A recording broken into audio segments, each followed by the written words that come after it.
Assalamualaikum, hi, it's me Am.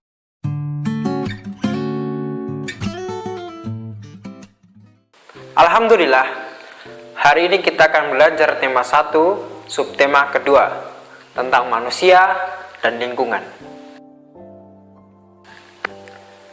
Topik pertama akan membahas tentang sistem gerak pada manusia. Dalam bahasa medis, sistem gerak manusia disebut dengan muskuloskeletal, terdiri dari tulang, otot, sendi, dan organ-organ gerak lainnya, seperti ligamen dan tulang rawan.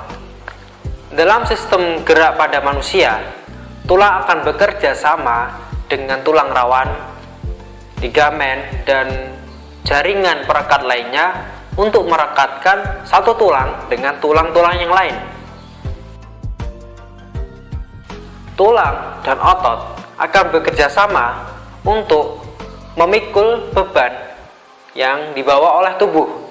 Selain itu, otot dan tulang akan bekerja sama untuk membuat tubuh bisa bergerak. Tahukah kamu bahwasanya tulang rangka itu adalah tempat otot menempel?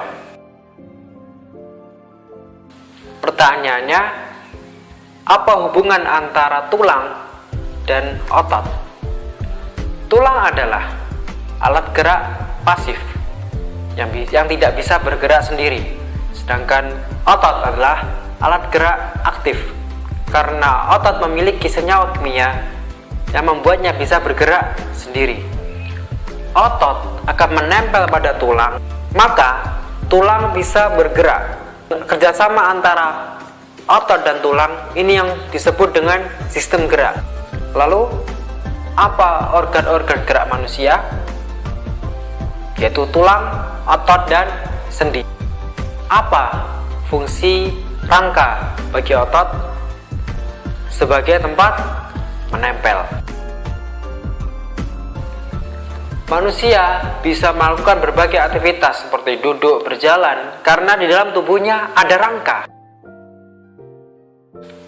Rangka adalah susunan tulang yang sangat kuat dan teratur. Fungsi kerangka adalah untuk melindungi organ-organ yang penting yang ada di dalam tubuh kita. Rangka dibagi menjadi 3: rangka kepala, rangka badan, dan rangka alat gerak. Rangka kepala atau juga disebut dengan tengkorak. Rangka kepala tersusun atas tulang yang berbentuk pipih. Tengkorak itu melindungi otak.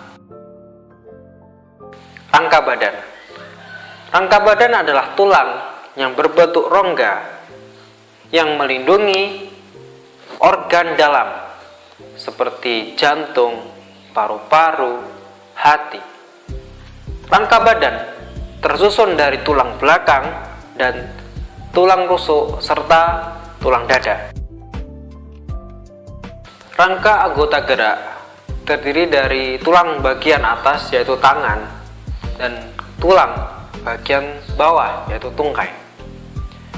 Tulang anggota gerak berbentuk pipih dan keras. Pernah gak kamu merasa kaku, merasa pegal pada bagian-bagian tubuh kita? Mungkin pernah. Tahu nggak penyebabnya apa? Penyebabnya adalah kita kurang bergerak.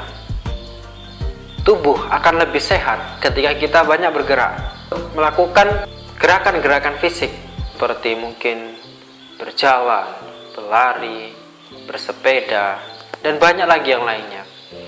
Maka ketika kita lebih sering melakukan aktivitas fisik, maka kita akan lebih sehat. Kita juga perlu memperhatikan kesehatan tulang kita, agar tulang kita itu kuat dan tidak keropos.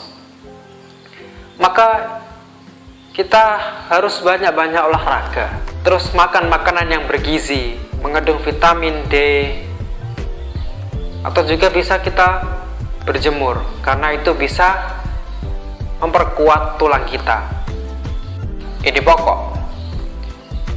Sebuah paragraf pasti mempunyai ide pokok, karena susunan dari paragraf itu terdiri dari ide pokok dan kalimat penjelas. Sebuah kalimat dalam paragraf yang di dalamnya ada ide pokok disebut dengan kalimat utama. Apa itu ide pokok?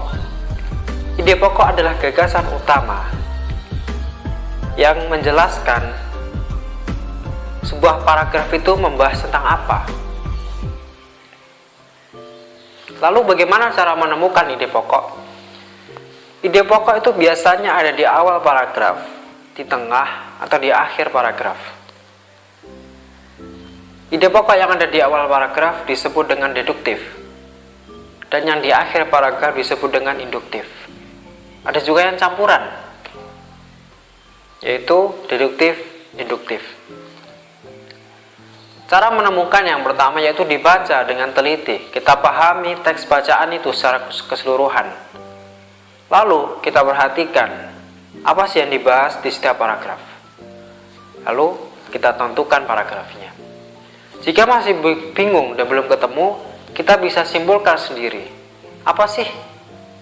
Setelah kita pahami, kita akan tahu apa sih yang dibahas pada paragraf itu. Jika sudah tahu, kita bisa buat kalimatnya sendiri, dan itu bisa dijadikan sebagai ide pokok. Gambar cerita, atau juga disebut dengan gambar ilustrasi, adalah sebuah gambar yang menjelaskan sebuah kalimat atau sebuah cerita. Jadi kita bisa lebih memahami sebuah cerita yang akan digambarkan dengan gambar cerita atau gambar ilustrasi. Mungkin itu yang bisa saya sampaikan hari ini. Jangan menunggu semangat, ciptakan semangat itu sendiri. Wassalamualaikum warahmatullahi wabarakatuh. See you, respect.